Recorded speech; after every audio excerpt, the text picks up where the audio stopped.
I am Father Dion, the Post-Catholic Chaplain of Headquarters and Headquarters Support Group, Philippine Army. And this is God's Word, our guide for today. Today is Thursday, May 29, 2025, of the 6th week of Easter. In today's Gospel, Jesus told His disciples, "You will mourn and weep while the world rejoices. You will grieve, but your grief will turn to joy." Suffering is part of every soldier's life. Long missions, separation from family, physical pain, emotional burden, even invisible wounds like trauma and sadness. But in this gospel, Jesus assures us pain is not the end of the story. Like training that builds your muscles or trials that test your courage, pain can shape us, deepen our strength, and prepare us for something greater.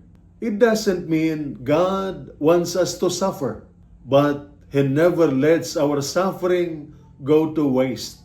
With Jesus, every tear can water the seeds of new strength, new purpose, and deeper faith. And so, are you going through something difficult right now? Grief, loneliness, failure, or fear? Remember, Jesus sees your sorrow and He walks with you in it. His promise is not just to remove the pain, but to transform it. He can turn your mourning into meaning and your wounds into wisdom. And this is God's Word, our guide for today. Let us pray. Lord, when I feel broken, remind me that you are near. Turn my trials into testimony and my pain into purpose. Use my hardship to make me stronger and close to you. Amen. And may the Almighty God bless you and your family, the Father, the Son, and the Holy Spirit. Amen.